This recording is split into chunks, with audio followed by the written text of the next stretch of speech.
Bonjour, je m'appelle Marlin. Il y a 4 ans, mes parents m'ont mis à la porte, disant que mon frère avait plus besoin de mon appartement. Ils lui ont remis mes clés, mon espace, et ont appelé ça la famille. J'ai dormi sur le canapé d'un ami cette nuit-là. Puis, pour mon 22e anniversaire, mon père m'a appelé, paniqué, disant « Ta mère est à l'hôpital. Nous avons besoin de 37 000 $ maintenant. » Pas un « Comment vas-tu ?» Pas même un « Joyeux anniversaire », juste une exigence. Je lui ai dit d'appeler son fils chéri et je me suis rendormi. Mais le lendemain matin, c'est la police qui m'a appelé. C'est là que j'ai découvert qu'ils avaient fait quelque chose de pire que de me mettre à la porte. Bien pire. L'horloge sur ma table de chevet indiquait 23h47. J'étais allongé éveillé dans la faible lueur du lampadaire qui se faufilait à travers les stores de mon petit studio au 2e étage à West Cincinnati. Mon 22e anniversaire.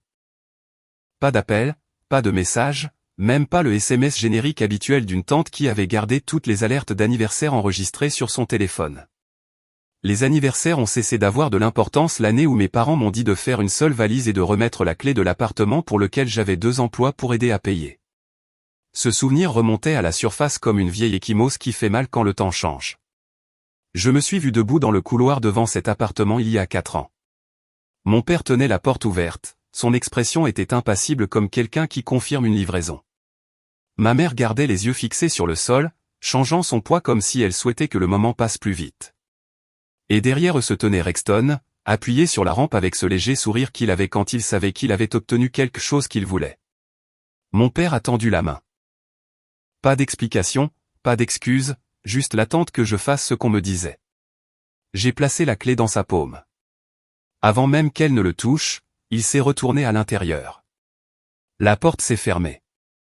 Une seconde plus tard, la serrure s'est enclenchée. Ce son n'a pas seulement fermé la porte. Il a fermé toutes les versions de chez moi qu'il me restait. J'ai écarté ce souvenir et j'ai fixé le plafond, essayant de calmer les pensées agitées. Peut-être que je pourrais dormir si je ne me laissais pas dériver en arrière comme ça. J'ai fermé les yeux, j'ai pris une lente inspiration et j'ai essayé de m'installer dans le silence. À minuit 3, mon téléphone s'est illuminé et a vibré contre la table de chevet. Le bruit soudain a fait battre mon pouls fort. J'ai tendu la main, pensant qu'il s'agissait peut-être d'un mauvais numéro ou d'un rappel tardif du travail, mais l'identification de l'appelant m'a figé. Papa. J'ai hésité une demi-seconde avant de répondre. Sa voix a jailli de l'appareil, serrée et rapide, comme s'il avait répété la panique et qu'il l'interprétait maintenant. Marlin, écoute. Ta mère est à l'hôpital. C'est grave. Ils ont besoin d'un paiement avant de pouvoir commencer. Nous avons besoin de 37 000 $. Transfère-les maintenant. Pas de bonjour, pas d'explication, juste un ordre lancé à travers la ligne comme si j'étais encore un enfant qui attendait la permission de parler. Je me suis assis lentement, essayant de stabiliser ma respiration. Quelque chose en moi a réagi par habitude, cette envie familière d'aider, de réparer ce qu'il disait être cassé. Mais sous cet instinct se trouvait l'écho de cette clé tombant dans sa main, de la porte se verrouillant, du sentiment de vide qui m'a suivi pendant des années. Et Rexton, ai-je demandé. Question simple, raisonnable. Mais dès qu'elle a quitté ma bouche, il a hésité. Nous n'avons pas le temps pour ça, a-t-il aboyé. Fais ta part. Ta mère est en train de mourir. Ces mots m'ont frappé plus fort que la demande d'argent. Non pas à cause de ce qu'il a dit, mais à cause de la façon dont il l'a dit. Le ton était le même que celui qu'il utilisait quand j'étais adolescent et que je faisais des doubles quarts de travail pour maintenir cet appartement à flot. Le même ton qui rejetait toutes les protestations que j'ai jamais faites quand ils ont profité de moi. Ce ton me traitait comme le résolveur de problèmes désigné, celui qui n'avait pas le droit de demander pourquoi. Mon cœur battait dans mes oreilles. J'ai fixé le bord fissuré de l'écran de mon téléphone, sentant la pression dans ma poitrine se resserrer. Je voulais le croire. Je voulais penser que cet appel venait d'un endroit de désespoir, pas de manipulation, mais cela faisait 4 ans, et la seule fois où il me contactait, c'était pour exiger quelque chose. J'ai dégluti une fois, stabilisant ma voix. Appelle ton précieux fils et laisse-le s'en occuper. Pendant un moment, aucun de nous n'a parlé. J'entendais le faible bruit de l'hôpital derrière lui. Puis j'ai mis fin à l'appel. Ma main tremblait légèrement lorsque j'ai reposé le téléphone. Non pas par peur, mais par le choc d'avoir enfin dit quelque chose que je ne m'étais jamais permis de dire auparavant. Je me suis allongé en fixant l'obscurité. Ma respiration s'est ralentie. Il n'y avait pas de triomphe dans ce moment, mais il y avait de la clarté. Je n'étais plus la même personne qui avait remis une clé et attendait que quelqu'un lui dise ce qui allait se passer ensuite. Ce soir, j'ai dit non, et l'espace autour de moi était différent à cause de cela. J'ai tiré la couverture sur moi, convainquant mon esprit de se calmer. Quelles que soient les retombées qui attendaient derrière cette décision, elle viendrait demain. Ce soir, je voulais quelques heures de paix, même si elle était fragile. Je ne savais pas qu'une plus grosse tempête se dirigeait déjà vers moi. À 7h12, lorsque mon téléphone a sonné à nouveau, ce n'était pas la voix de mon père à l'autre bout du fil. La voix à l'autre bout du fil n'était pas pleine de panique comme celle de mon père. Elle était calme, concise, professionnelle. Ici l'officier Jensen du service de police de Cincinnati. Est-ce bien Marlon Reeves? Je me suis assis droit. Oui, c'est moi. Nous aimerions que vous veniez pour une brève conversation. Êtes-vous disponible ce matin? Ma première pensée a été de demander si cela avait quelque chose à voir avec l'appel de mon père la nuit dernière. Mais quelque chose dans le ton de l'officier m'a fait retenir la question. Bien sûr, je peux être là dans 20 minutes, ai-je dit. Nous vous attendrons. La ligne s'est coupée. Je me suis assis sur le bord de mon lit, le cœur battant régulièrement, mais mon esprit s'emballant. J'ai enfilé un jean et une chemise propre. La même paire de bottes que je portais pour les entretiens quand j'espérais encore que quelqu'un puisse embaucher un gars sans diplôme et avec un CV lacunaire. La lumière du matin à l'extérieur était douce et dorée, le genre qui rend les trottoirs plus propres et le monde plus indulgent, mais il n'y avait rien d'indulgent dans les pensées qui traversaient mon esprit. Je me suis rendu à ma voiture, une vieille Civic que j'avais presque entièrement reconstruite moi-même, et j'ai reculé hors du parking, me dirigeant vers le bourdonnement lent de la circulation en direction de l'est. Les rues étaient familières. La même boulangerie de coin devant laquelle j'étais passé au lycée, le même arrêt de bus avec la même femme assise là avec son café du matin. Mais cette familiarité ne me calmait pas. Elle aiguisait tout. Mon esprit s'emballait. Y avait-il eu un accident de voiture? S'était-il passé quelque chose à l'hôpital? Mon père avait-il fait quelque chose de pire que ce que je pensais? En conduisant, j'ai repassé cet appel en boucle. L'exigence précipitée, la manipulation pleine de culpabilité, la façon dont il n'a même pas hésité avant de supposer que je lui virerais 37 000 $. S'agissait-il d'argent ou de quelque chose de plus profond? Quelque chose de plus sombre? Lorsque je suis arrivé au commissariat, je suis resté assis dans la voiture un moment de plus que nécessaire. J'avais les mains froides, les jointures blanches autour du volant. Je suis sorti, j'ai franchi les portes vitrées et je me suis approché du bureau d'accueil. L'officier derrière le comptoir a levé les yeux, a jeté un coup d'œil à un bloc-notes et m'a fait un bref signe de tête. Monsieur Reeves. Oui.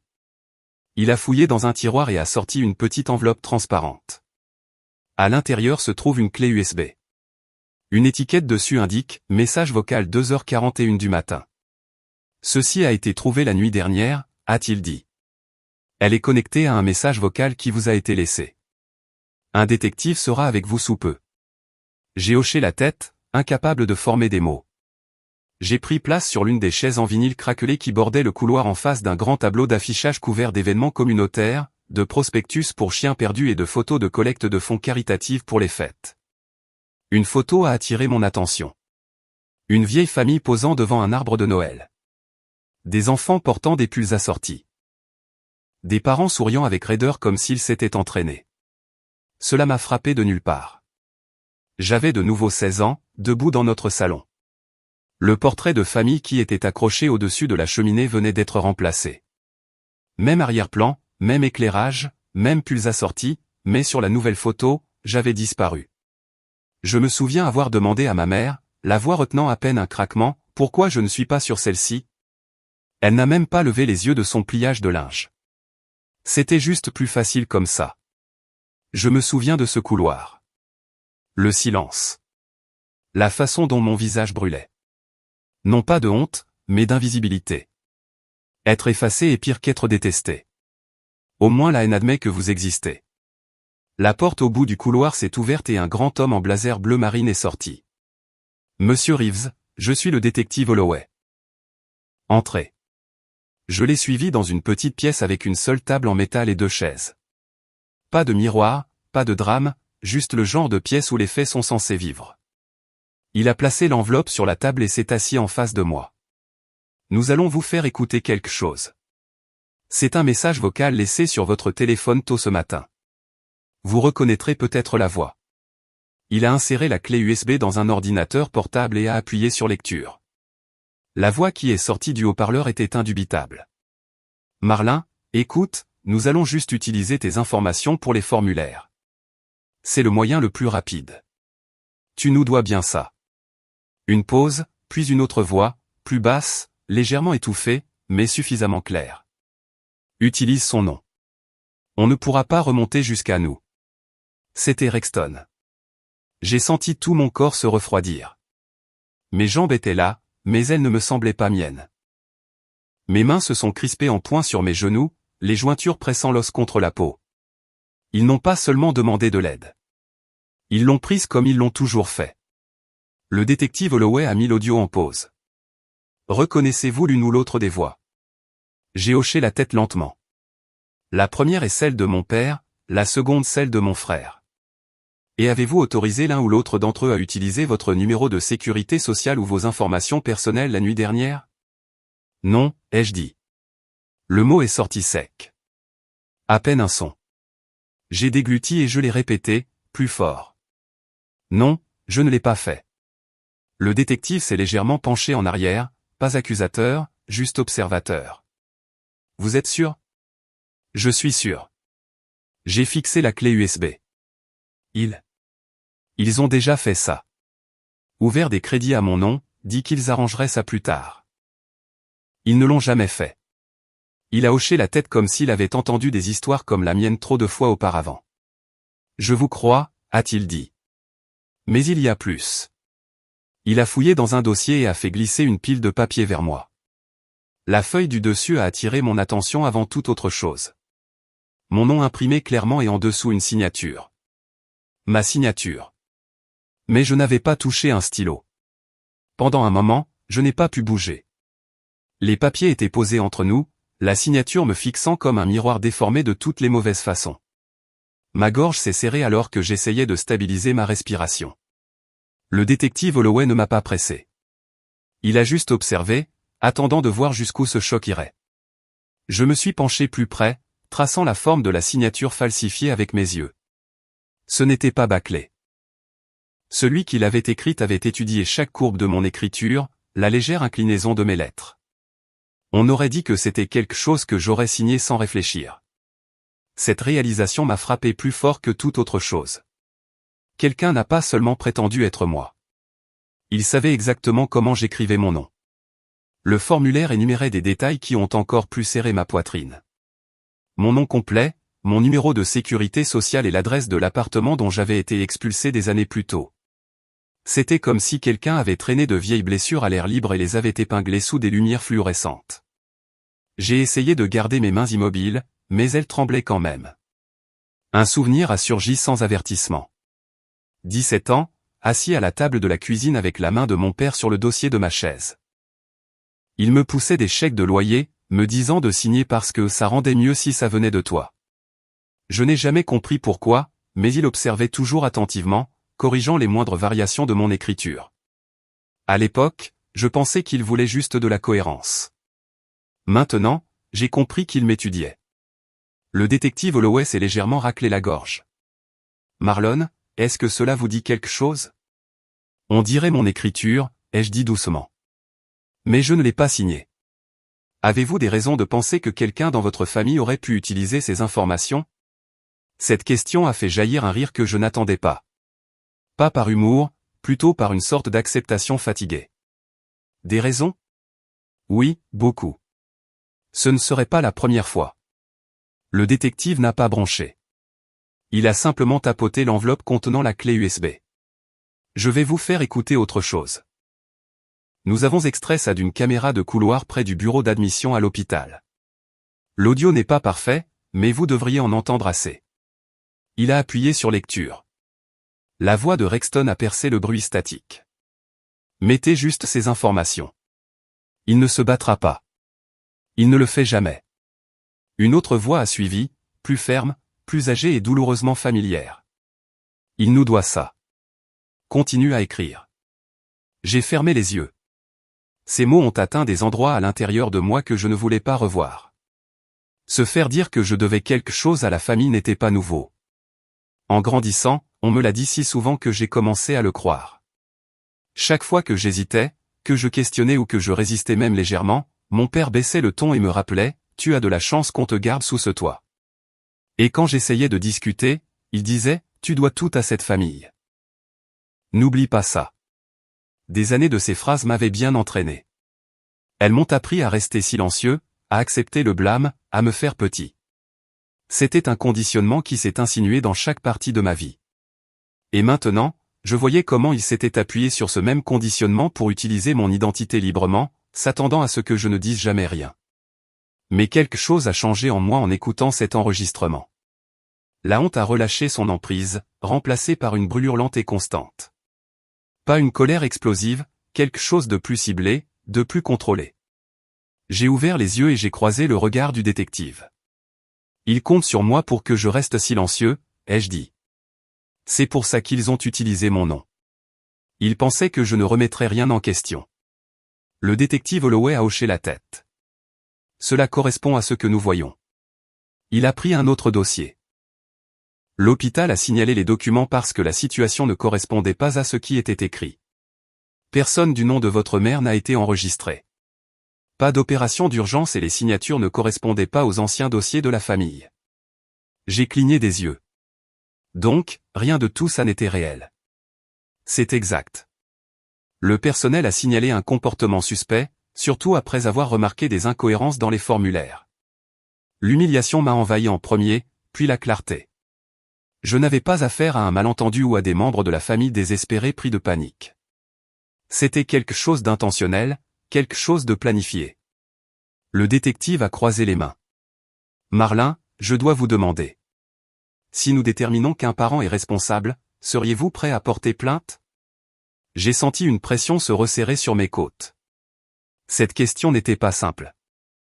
Même après tout, une partie de moi hésitait encore. Cette vieille voix dans mon esprit murmurait, la famille reste unie. La famille gère les choses en privé. Mais une autre voix, plus récente, plus stable, a rétorqué, la famille ne fait pas ça. Pas à quelqu'un à qui elle tient. Avant que je puisse répondre, le détective Holloway a ouvert un tiroir et a placé une deuxième pile de dossiers sur la table. Les papiers étaient jaunis sur les bords, maintenus ensemble par un élastique. Ceux-ci, a-t-il dit doucement, sont datés d'avant la nuit dernière. J'ai fixé la pile de papier que le détective Holloway a fait glisser sur la table. Mon cœur était lourd dans ma poitrine. Chaque feuille, chaque ligne, chaque numéro imprimé et chaque gribouillis était une confirmation de quelque chose que j'avais soupçonné mais jamais vu. Ce n'était pas que des mensonges d'hier. C'était des décennies de vol. La première feuille était une facture de service public datant de 2009. Mon nom, mon numéro de sécurité sociale, une adresse qui signifiait autrefois la sécurité, et en dessous une signature qui semblait terriblement familière. Les mois ont défilé, des factures médicales, des demandes de crédit, des relevés de réparation automobile, tous signés sous mon nom, tous datés de mon adolescence. J'ai tracé l'encre avec mes yeux comme si je pouvais y trouver la personne qui l'avait créé. Mais je n'ai trouvé que moi, ou du moins ce qu'il prétendait être moi. J'ai dégluti difficilement. Alors ils m'ont utilisé avant même que je sois assez vieux pour comprendre ce qu'était un rapport de crédit, ai-je murmuré. À ce moment-là, l'âge adulte me semblait être une condamnation. Je me suis souvenu de cet été où j'ai eu 17 ans, où j'ai travaillé 2 emplois, des quarts de nuit au restaurant, des travaux d'aménagement paysager le week-end, grattant chaque sou que je pouvais pour aider à la maison. Je pensais que je le faisais pour eux par amour ou par obligation. Mais maintenant, j'ai compris que j'étais toujours le plan de secours, la couverture, la responsabilité anonyme qui pouvait être sacrifiée sans culpabilité. Le détective Holloway a étudié mon visage avec une intensité tranquille. Vos parents vous ont-ils dit quoi que ce soit au sujet de ces factures auparavant? Un rire s'est échappé de moi. Pas par humour, mais par un épuisement amer. J'ai frotté mon front, les yeux picotants de vieux souvenirs. Parfois, papa appelait ça, m'enseignant la responsabilité. Maman disait que je devrais me sentir chanceux qu'il me fasse confiance avec quelque chose d'important. J'ai fait une pause. Mais la confiance ne ressemble pas à des signatures falsifiées et des factures impayées. Il a hoché la tête lentement. C'est le mensonge qu'ils vous ont vendu. La dette de gratitude. Une vague de honte m'a envahi. Puis de la colère. Ce n'était pas seulement du vol. Ce n'était pas seulement de la manipulation. C'était une trahison avec un tablier de soie enroulé autour. Un masque protecteur qui cachait leur schéma prédateur. Mes joues brûlaient. J'ai fermé les yeux et j'ai laissé les souvenirs affluer. Je me suis vu à 15 ans essayer d'étirer un jean pour une année de plus parce que nous n'avions pas d'argent. À 17 ans, allongé et veillé à m'inquiéter de la façon de cacher les lumières clignotantes pour que la facture d'électricité ne se voie pas. J'ai vu des frais impayés se glisser dans des avis de retard à maintes reprises. Des avis adressés à moi, pas à Rexton, pas à mes parents, mais à moi. Chaque lettre une accusation silencieuse. Chaque formulaire une revendication que je devais quelque chose que je n'avais jamais demandé. Maintenant, j'ai compris comment ils l'ont encadré. Lorsque les factures arrivaient, électricité, eau, réparation de voiture, ils transféraient tout à mon nom avec un demi-sourire et une tape dans le dos. Vous faites ce qu'il faut, disait-il. Pendant ce temps, je les regardais continuer à vivre comme si rien n'avait changé. Le détective Holloway s'est penché en avant. Parce que vous étiez mineur lorsque cela a commencé, cela compte comme un vol d'identité contre un mineur. C'est fédéral. Si nous portons plainte, cela pourrait déclencher une longue enquête. Mon estomac s'est tordu. Des accusations fédérales. J'ai imaginé des salles d'audience, des citations à comparaître, des documents publics. J'ai imaginé mon nom, autrefois terni par le silence, enfin exposé dans la vérité. J'ai ressenti de la peur. De la vraie peur. Mais en dessous, il y avait autre chose. De la détermination. Une froide détermination que peut-être enfin cette fois, cela pourrait se terminer selon mes conditions. J'ai expiré lentement. Plus de fuite. Plus de silence sur la vérité. S'il voulait utiliser mon identité, il devrait en répondre. Le détective a fait glisser une dernière enveloppe vers l'avant. Ses bords étaient doux à cause de l'âge. Il a dit d'un ton plat et direct. Celle-ci concerne la nuit dernière ou ce que votre famille avait prévu pour la suite. J'ai figé. Ma respiration s'est coupée. Cette phrase semblait plus lourde que n'importe quelle chaîne autour de mon cou auparavant. Je n'avais pas besoin de l'ouvrir pour savoir à quel point la trahison serait profonde. J'ai ouvert le dossier, les mains tremblantes, la gorge sèche et les yeux scrutant trop vite pour comprendre. Puis ça m'a frappé. Ce n'étaient pas des documents ou des formulaires. C'étaient des captures d'écran, des dizaines d'entre elles. En haut de chaque image, j'ai vu des noms familiers. Mon père, Rexton et ma mère. Leurs noms ensemble dans un fil de discussion de groupe horodaté il y a moins de 12 heures. Le premier message était de mon père. Il est le maillon faible. Si cela se retourne contre nous, nous dirons qu'il s'est porté volontaire. Disons qu'il essayait de réparer ce qu'il avait ruiné. J'ai arrêté de lire. La pièce ne ressemblait plus à un poste de police. Elle ressemblait à une chambre où les murs se pressaient lentement, silencieusement et patiemment. Je ne pouvais pas respirer. Le détective, qui était resté silencieux pendant que je lisais, a légèrement changé sa chaise, mais n'a rien dit. Il n'avait pas besoin. L'écran disait tout. Je me suis forcé à continuer. Rexton, il est doux. Si ça explose, nous leur dirons qu'il s'est proposé. Il ne se battra pas mère, il cède toujours. Il veut toujours faire partie de la famille. Utilisez ça. J'ai senti quelque chose s'effondrer à l'intérieur de moi. Quelque chose dont je ne réalisais pas qu'il était encore debout. Il ne m'utilisait pas seulement. Il le planifiait, le coordonnait, échangeant des répliques comme s'ils écrivaient une pièce de théâtre familiale. Une où j'étais choisi comme le fou qui prend la chute et ne dit jamais rien. J'ai cligné des yeux, essayant de retenir la piqûre. C'était inutile.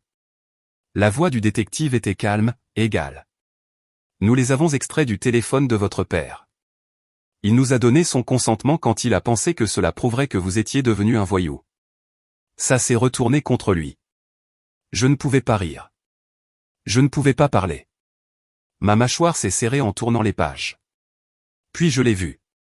Un message transféré à mon oncle Peter. Puis à la sœur de ma mère à Columbus.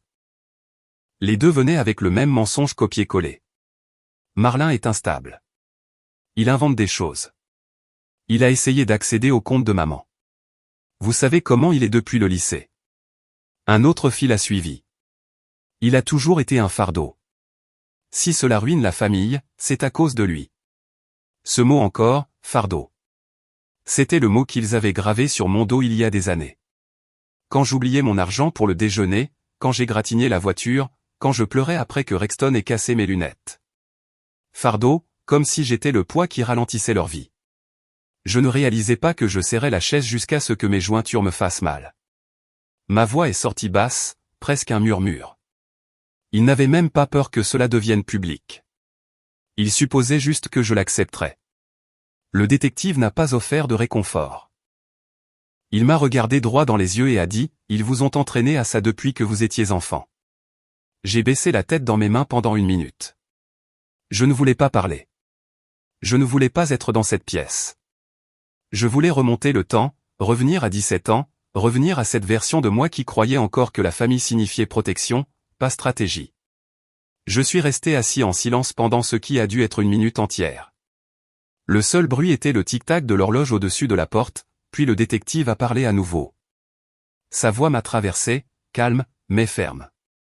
Votre mère n'a jamais été à l'hôpital. J'ai levé les yeux. Quoi? Elle n'a pas été admise. Pas d'ambulance, pas d'urgence, pas de dossier dans aucun hôpital de la région. Nous avons vérifié tout l'appel de la nuit dernière. C'était fabriqué. J'ai senti mon estomac se tordre comme si quelque chose d'aigre venait de me frapper. Vous me dites qu'il l'a utilisé pour... Il a hoché la tête lentement. Il l'a utilisé pour vous faire envoyer de l'argent. A probablement pensé que cela fonctionnerait mieux que n'importe quelle menace. Vous aviez encore un lien émotionnel avec elle. Cela a rendu les choses pires parce que c'était vrai. De tous, je pensais encore qu'elle se souciait peut-être de moi. Que peut-être profondément sous le silence, sous la trahison polie, elle me voyait. C'est peut-être pour ça que ça m'a piqué plus profondément que la violence de mon père ou la manipulation suffisante de Rexton. Ils l'ont transformée en arme. Ou peut-être s'est-elle offerte. Je ne savais plus ce qui était pire. Je me suis levé lentement, j'ai fait 2 pas en m'éloignant de la table, puis je me suis retourné. Ils ne m'ont jamais considéré comme de la famille, n'est-ce pas? Le détective n'a pas répondu. Il n'avait pas besoin. J'en prenais conscience moi-même. La famille était censée être inconditionnelle. J'ai grandi en entendant ça dans les émissions de télévision, des professeurs, des quelques amis que j'étais autorisé à visiter. Mais pour moi, la famille était un contrat écrit dans la peur, la culpabilité et le silence. Et quand ce contrat a cessé de les servir, ils l'ont réécrit sans moi. Mes épaules se sont redressées sans que je le veuille. Le détective l'a remarqué. Vous comprenez maintenant, n'est-ce pas? J'ai hoché la tête. Ils ont déjà fait ça. Ils le referont. Et ils s'attendront toujours à ce que je reste silencieux. C'est sur quoi ils comptent. Il s'est baissé et a sorti une dernière feuille de papier. Cela pourrait prendre de l'ampleur. La fraude hospitalière pourrait déclencher une enquête multiservice. S'ils ont falsifié votre identité ici, ils l'ont peut-être fait ailleurs. Ma poitrine s'est serrée. Les conséquences n'étaient plus seulement émotionnelles maintenant. Elles étaient légales, réelles, tangibles. Ils vont vous contacter, a-t-il ajouté. Ils vont paniquer. Ils vont essayer de vous culpabiliser ou de vous faire peur ou de faire croire que c'est entièrement de votre faute. Vous devez être prêt. Je n'ai pas eu l'occasion de répondre parce qu'au moment où j'ai ramassé mon sac sur la chaise, mon téléphone a vibré, puis encore. Et encore, au moment où j'ai baissé les yeux, l'écran s'illuminait comme une machine à sous qui a mal tourné. 27 messages manqués, tous provenant de différents fils de discussion, de numéros de famille, d'anciens chats de groupe, même de contacts que j'avais supprimés il y a des années. Et il avait raison, car avant même que je quitte le poste, mon téléphone s'est illuminé avec 27 messages manqués de ma famille. La vibration ne s'est pas arrêtée. Alors même que je sortais dans la matinée grise, l'écran continuait de s'allumer dans ma main comme s'il avait quelque chose d'urgent à dire. 27 messages manqués. Tous de la famille. tous essayant de réécrire l'histoire avant même que j'aie le temps de respirer. J'ai fait glisser mon pouce sur l'écran, ouvrant le fil de discussion de groupe que nous avions créé il y a des années pour la coordination des vacances, quand nous faisions encore semblant d'être une famille. Je ne l'avais pas regardé depuis des mois. Maintenant, il brûlait avec des accusations. Papa, c'est toi qui as causé ça. Tu aurais pu gérer ça comme un homme. Rexton, c'est de ta faute. Tu penses toujours être meilleur que nous, mais c'est toi la raison pour laquelle nous nous effondrons. Maman, si je finis à nouveau à l'hôpital, tu devras vivre avec ça. Et puis celui qui a fait descendre mon cœur de quelques centimètres plus bas. Rexton encore. Prends tes responsabilités et répare ce que tu as gâché. C'était comme regarder chaque cauchemar d'enfance se reconstituer en temps réel. Même voix, même tactique, juste une technologie différente. Les mots n'étaient pas nouveaux. Je les entendais depuis que je pouvais lasser mes propres chaussures. Je me suis tenu à l'extérieur du commissariat, dos au mur de briques, essayant de reprendre mon souffle. Le détective m'avait prévenu que cela pourrait arriver. Il avait raison. Pourtant, savoir que quelque chose arrive et le sentir s'abattre sur vous sont deux choses très différentes. Un ping a retenti. Une notification d'hôpital provenant d'un ancien portail patient dont j'avais oublié que j'y avais encore accès. Mise à jour des informations de contact d'urgence. J'ai appuyé sans réfléchir, à moitié distrait par les textos qui arrivaient encore et puis je l'ai vu. Contact d'urgence principal, Marongy. Moi. Secondaire, aucun n'est indiqué. C'est là que l'air a de nouveau quitté mes poumons. Ils n'avaient pas seulement déposé des formulaires frauduleux en utilisant mon nom. Ils m'ont lié légalement, de façon permanente à l'issue. Si quelque chose avait mal tourné, j'aurais été la première personne que l'hôpital aurait appelée, celui tenu pour responsable, celui blâmé. Ils m'ont utilisé comme filet de sécurité. Encore une fois, ai-je murmuré dans la rue vide. Ils n'ont pas seulement utilisé mon nom. Ils voulaient que les retombées atterrissent sur moi. Ce n'était pas seulement une trahison. C'était de l'ingénierie. J'ai commencé à faire les 100 pas, la mâchoire serrée, les épaules tendues, la culpabilité. Ils savaient que ça marchait encore. Cette pression qu'ils m'avaient inculquée pendant des décennies. Ils comptaient dessus comme sur une mémoire musculaire. Et me revoilà, la sentence à battre comme elle l'avait toujours fait. Un autre appel. Je n'ai pas répondu. Puis un message vocal. La voix de Rexton. Si tu ne réponds pas, nous leur dirons que tu nous as donné tes infos. Tu t'es porté volontaire. Tu nous dois ça. N'oublie pas qui t'a aidé à traverser l'université. N'oublie pas qui a payé ton loyer quand tu n'y arrivais pas. N'oublie pas qui tu es pour nous. Cette dernière phrase, n'oublie pas qui tu es pour nous. Je savais exactement qui j'étais pour eux. Un nom qu'ils pouvaient signer, un compte bancaire qu'ils pouvaient vider, une conscience qu'ils pouvaient manipuler. Avant que je puisse jeter le téléphone, il a vibré à nouveau. Numéro inconnu. J'ai hésité, j'ai décroché. Monsieur Marlin, une voix de femme, professionnelle, nette. Ceci est le cabinet juridique représentant Westview Medical. Nous vous contactons car votre nom est apparu dans une série de documents signalés impliquant une suspicion de fraude. J'ai à peine répondu. Ma bouche est devenue sèche. Je dois vous informer, a-t-elle continué, qu'à moins que vous ne puissiez fournir des preuves vous distançant des signatures et de l'autorisation donnée sous votre nom, vous pourriez être considéré comme un participant à cette affaire. Cela pourrait potentiellement avoir un impact sur votre crédit, votre emploi futur, et entraîner un renvoi au bureau du procureur de l'État. C'était ça. Le moment où c'est devenu réel. Pas seulement des dommages émotionnels, pas seulement une trahison, mais de véritables retombées juridiques. Mes jambes se sont affaiblies et j'ai dû m'appuyer contre un banc à proximité. J'ai dégluti avec difficulté. Finalement parlant, je coopérerai pleinement. Je vais envoyer tous les documents que j'ai, tous les fichiers, tous les messages. Nous aurons besoin de cela dès que possible, a-t-elle dit. J'ai mis fin à l'appel et me suis assis. La version de moi d'il y a un an, peut-être même de la semaine dernière, se serait tue. Je me serais dit de laisser tomber, de maintenir la paix, d'assumer la responsabilité. Mais quelque chose à l'intérieur avait changé. Ce n'était pas de la rage. C'était plus froid que ça, plus stable. Il comptait sur moi pour me taire, pour baisser la tête et disparaître sous la pression, mais j'en avais assez de jouer la loyauté pendant qu'il répétait la trahison. J'ai ouvert la discussion de groupe. Mon pouce a plané pendant une seconde. Puis j'ai tapé « Ne me contactez plus ». Toute tentative supplémentaire sera documentée pour l'enquête. Puis j'ai appuyé sur envoyer. Silence. Le message est resté là, remis, lu. Pas de réponse. Pas encore. Et pendant un moment entier, j'ai senti une force tranquille s'installer. Je n'étais pas guéri. Loin de là, mais j'avais tracé une ligne qu'ils ne pouvaient plus franchir. J'avais pris une décision pour moi-même, pas pour eux. Je me suis levé du banc, j'ai étiré mon dos, et j'ai commencé à marcher vers ma voiture garée à un demi-pâté de maison. L'air était plus vif, le vent plus froid, mais les coupés n'ont pas arrêté leur entreprise. Parce que cette nuit-là, ils ont lancé une attaque que je n'ai jamais vue venir. Ils se sont présentés à la porte de mon appartement comme s'ils avaient encore le droit d'entrer dans ma vie. J'ai entendu frapper avant de les voir.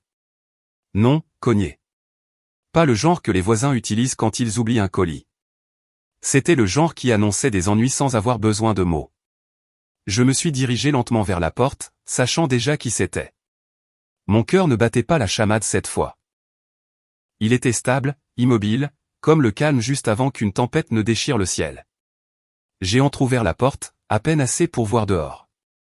La main de mon père s'est immédiatement appuyée contre elle, poussant plus fort qu'il n'était nécessaire. « Ouvre !» Il a aboyé. « Tu nous dois bien ça. » Derrière lui, ma mère se tenait droite. Pas de perfusion, pas de fauteuil roulant, aucun signe de maladie récente. Ses bras étaient croisés, son regard illisible, et juste un pas de côté. Rexton, les bras croisés, ce même sourire narquois que je voyais depuis que nous étions enfants. Celui qui disait « Je gagnerai quoi qu'il arrive ». Voir ma mère debout, parfaitement bien, a fait que tout, depuis l'appel de l'hôpital, s'est mis en place de façon nette et indéniable. Le mensonge n'était pas seulement un mensonge. C'était une machination coordonnée. J'ai senti ma mâchoire se serrer, mais je n'ai pas reculé. « Tu es en train de ruiner cette famille », a de nouveau aboyé mon père. « Tu nous traînes dans la boue pourquoi » a ajouté ma mère. « Pour ton orgueil. » Rexton s'est avancé, la voix basse mais chargée. « Tu aurais pu mettre fin à ça en envoyant simplement l'argent comme tu étais censé le faire. » Censé le faire. Cette phrase m'a frappé au ventre comme un coup de poing. Comme si mon rôle était attribué à la naissance. Donner, ne pas questionner. Être utile, ne pas être entendu. Porteur le poids, puis dire merci pour le privilège. J'ai essayé de fermer la porte lentement mais fermement. Rexton ne m'a pas laissé faire. Il a coincé son pied entre le cadre et le seuil, poussant fort. « Tu ne veux pas jouer à ce jeu, petit frère » a-t-il sifflé. « Si tu continues comme ça, nous dirons à tout le monde que tout ce bordel était ton idée. » Mon souffle s'est coupé, pas par peur, mais par lucidité. C'était ça. Plus de faux-semblants, plus de famille, plus de performance. Je l'ai regardé droit dans les yeux, sans cligner des yeux. « Est-ce vraiment ce que vous êtes devenu ?» Rexton n'a pas répondu. Il n'avait pas à le faire. Son silence m'a tout dit. Derrière lui, mon père a serré les poings, mais c'est la voix de ma mère qui a essayé d'inverser la tendance. « Nous t'avons élevé » a-t-elle dit doucement, son ton dégoulinant d'une culpabilité exercée. « Nous avons renoncé à tant de choses. Tu devrais être reconnaissant. » Cette vieille rengaine, tranchante et usée, autrefois profondément blessante, ne faisait plus qu'écho. J'ai expiré lentement. Vous avez élevé un bouclier. Vous n'avez jamais élevé un soleil. Pendant un moment, aucun d'eux n'a parlé. Puis Rexton a craqué. Il m'a poussé violemment, sa main atterrissant à plat contre ma poitrine. La force m'a fait chanceler d'un pas en arrière, mais je ne suis pas tombé. J'ai redressé mes épaules. Ma voix est sortie basse et certaine. Tout ceci est enregistré. Cela l'a arrêté. Ses yeux ont jeté un coup d'œil au couloir, puis à la caméra d'angle, celle que le propriétaire a installée l'année dernière après un cambriolage. Pour une fois, Rexton a semblé incertain. Les prédateurs n'aiment pas les témoins. Une porte s'est ouverte 2 logements plus loin. Madame Harvel, la vieille dame qui arrosait toujours ses plantes au coucher du soleil, est sortie tenant un torchon. Elle n'a rien dit, elle s'est contentée de fixer. Puis une autre porte s'est ouverte. Un homme en survêtement a jeté un coup d'œil, téléphone à la main. Maintenant, il y avait des yeux. Maintenant, il y avait de la lumière. Ma famille, autrefois si bruyante, si courageuse et privée, a soudainement changé. Mon père a reculé, le visage tendu. Sa voix est tombée à une menace à peine plus qu'un murmure. Si tu portes cette affaire devant les tribunaux, nous t'enterrons. J'ai avancé juste assez pour croiser son regard. Non, ai-je dit, stable comme une pierre. Vous l'avez déjà fait. Maintenant, je me dégage. Le silence entre nous s'est étiré. Puis, sans un mot, ils se sont retournés. Ma mère a jeté un coup d'œil en arrière une fois brièvement, mais son visage n'a rien révélé. Ils ont descendu le couloir comme si le bâtiment ne les regardait pas partir. Je suis resté un moment dans l'embrasure de la porte, laissant mes épaules s'affaisser, laissant le moment s'installer. Pas de panique cette fois, pas de tremblement, juste la vérité et un goût étrange, inconnu, de force. Plus tard, après avoir fermé la porte à clé et fermé les stores, je me suis assis à ma petite table de cuisine. Je n'ai pas pleuré. Je n'ai pas crié à la rage. Je me suis juste assis. Puis le téléphone a vibré à nouveau, cette fois du commissariat. Le lendemain matin, la police a appelé à nouveau. Cette fois, demandant à tous de venir. C'est à ce moment-là que j'ai su que le dénouement n'était pas en train d'arriver. Il avait déjà commencé. Le lendemain matin est arrivé gris et lourd, comme si le ciel savait ce qui attendait. J'ai à peine dormi. Je m'attendais à un autre appel, une autre menace, un autre coup. Mais ce qui est arrivé à la place était quelque chose de plus froid, d'officiel, d'inévitable. Un appel du commissariat. Vous tous, aujourd'hui, 10 heures. Je me suis habillé lentement comme si chaque bouton et chaque lacet manquerait. Je n'ai pas précipité les choses, je n'ai pas paniqué. Je ne me sentais pas courageux non plus, juste prêt. Quand je suis arrivé au poste, j'étais le premier. J'ai dit à la réception qui j'étais et ils m'ont indiqué la salle d'attente. Des néons bourdonnaient au-dessus et les sièges en vinyle me faisaient démanger la peau. 15 minutes plus tard, ils sont arrivés, ensemble, bien sûr. Mon père marchant devant, la mâchoire serrée. Ma mère, les yeux errants autour, simulant la fragilité, et Rexton, traînant derrière, les bras croisés, mâchouillant sa lèvre comme s'il préparait une histoire. Ils m'ont à peine reconnu. Cette fois, je n'ai pas détourné le regard. Nous nous sommes assis en silence. Chaque tic-tac de l'horloge murale ressemblait à un marteau frappant l'acier.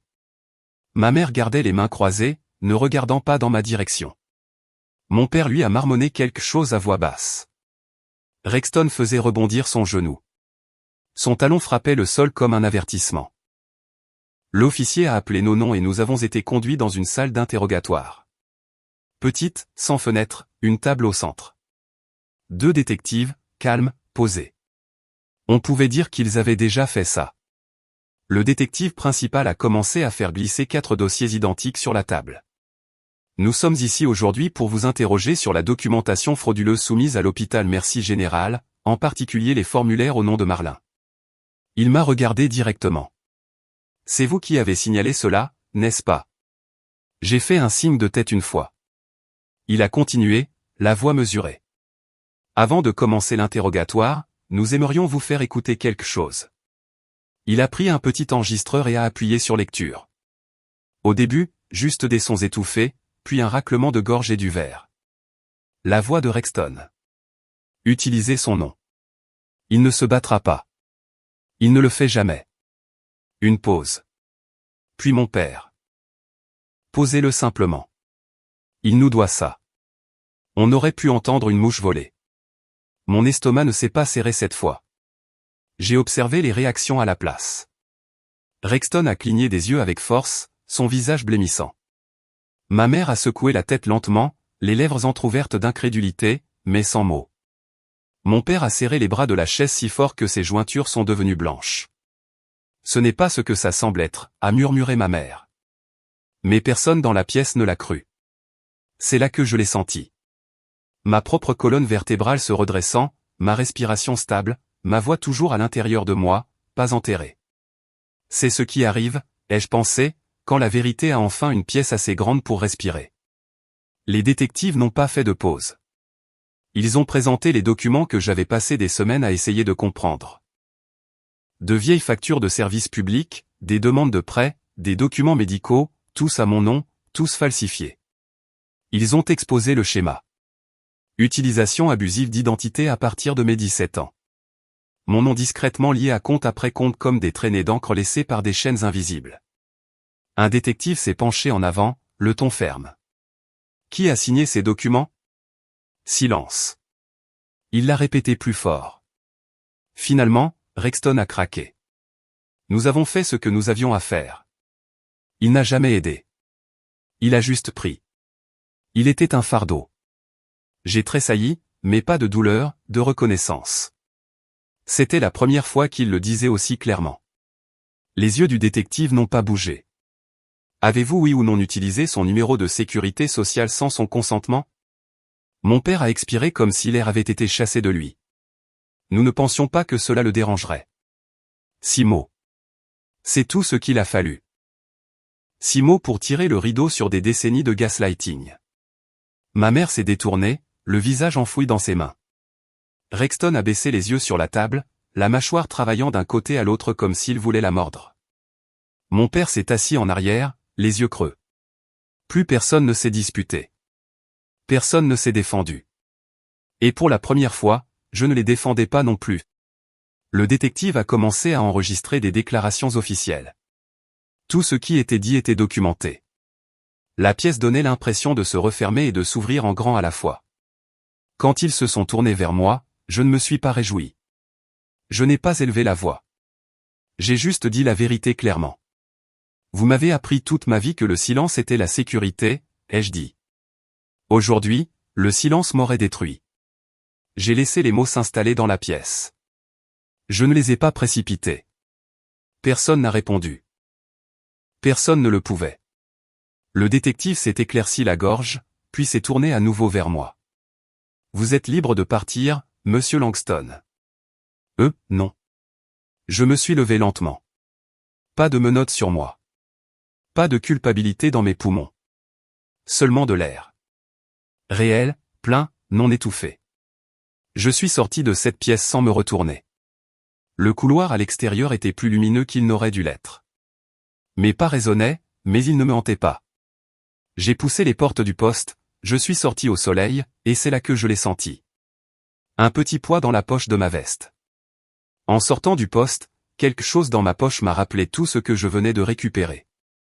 C'était lisse et froid contre mes doigts. L'ancienne clé de l'appartement, rayée sur les bords, légèrement pliée par des années d'utilisation. Je n'avais même pas réalisé que je la portais encore.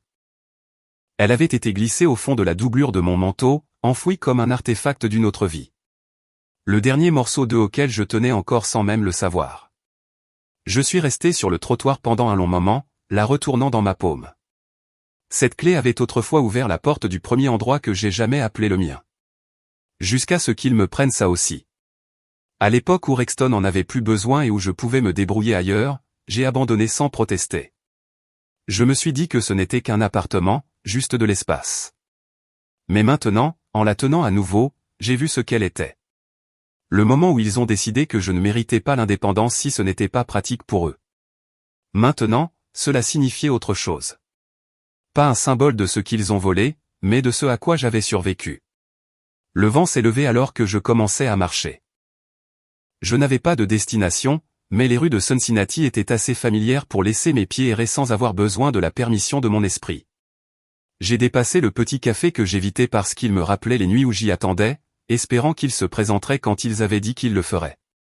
J'ai jeté un coup d'œil au banc du parc où je m'étais assis une fois après avoir été enfermé à l'extérieur de l'appartement pour avoir oublié d'envoyer un texto à Rexton à l'avance.